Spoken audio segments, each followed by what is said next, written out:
ये कहानी घटित होती है महाभारत के युद्ध क्षेत्र में, जब कुरुक्षेत्र को युद्ध क्षेत्र में बदलने के लिए तैयार किया जा रहा था। रास्ते में लगे पेड़ों को उखाड़ने और जमीन साफ करने के लिए हाथियों का प्रयोग किया जा रहा था। ऐसे ही एक पेड़ पर एक गौरैया का घोंसला था, जिसमें वो अपने 4 बच्चों के साथ रहती थी। जब उस पेड़ को उखाड़ा जा रहा था, तो उसका घोंसला जमीन पर जा गिरा। किसी तरह भाग्यवश घोंसले के अंदर चिड़िया की संतानें बच गईं, लेकिन वो अभी छोटे होने के कारण उड़ने में असमर्थ थे। गौरैया डरी और परेशान सी मदद के लिए इधर-उधर देख रही थी। तभी उसने कृष्ण और अर्जुन को वहां आते देखा।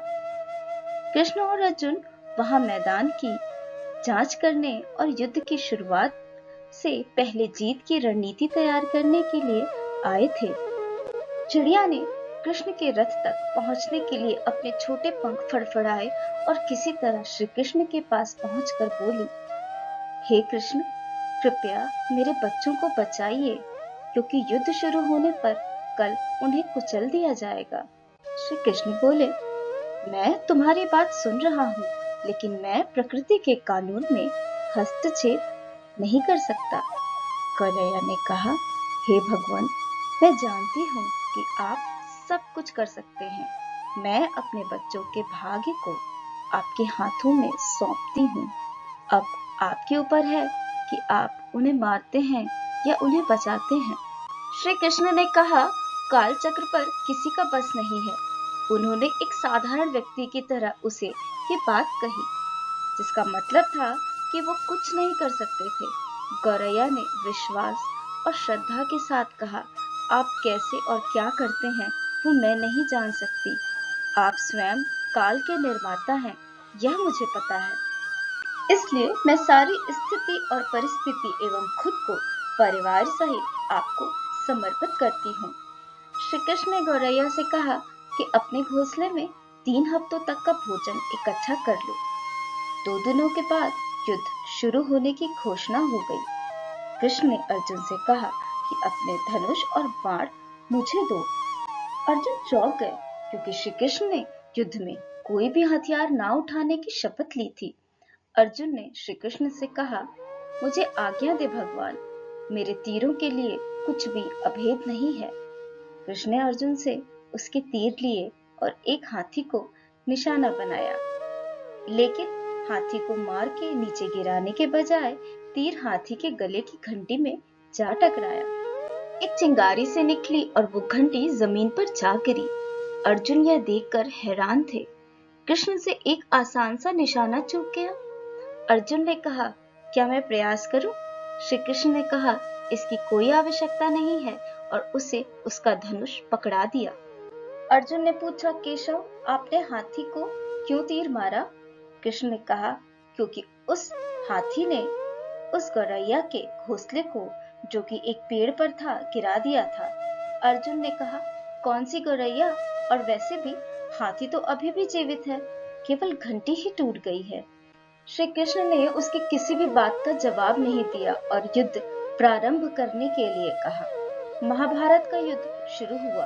अगले 18 दिनों में कई जानें चली गईं। अंत में युद्ध में पांडवों की जीत हुई। युद्ध के बाद जंग के मैदान का दृश्य बहुत ही दुखद था। वहां पर बहुत सारे सैनिकों का, हाथियों का मृत शरीर पड़ा हुआ था। कृष्ण अर्जुन को उसी स्थान पर ले गए और एक निश्चित स्थान पर रुके, और एक घंटी जो कि हाथी पर बांधी जाती थी, उसे देखकर विचार करने लगे। उन्होंने अर्जुन से कहा, क्या आप मेरे लिए घंटी उठाकर दूसरी तरफ रख देंगे? अर्जुन को समझ नहीं आ रहा था कि इस विशाल मैदान में, जहां बहुत सी अन्य चीजों को हटाकर साफ करने की जरूरत थी, श्री कृष्ण उसे एक घंटी को रास्ते से हटाने के लिए क्यों कह रहे हैं? अर्जुन ने प्रश्नवाचक दृष्टि से उनकी ओर देखा। श्री कृष्ण ने फिर दोहराया, हाँ, यही घंटी, यह वही घंटी है जो हाथी की गर्दन पर पड़ी थी, जिस पर मैंने तीर मारा था।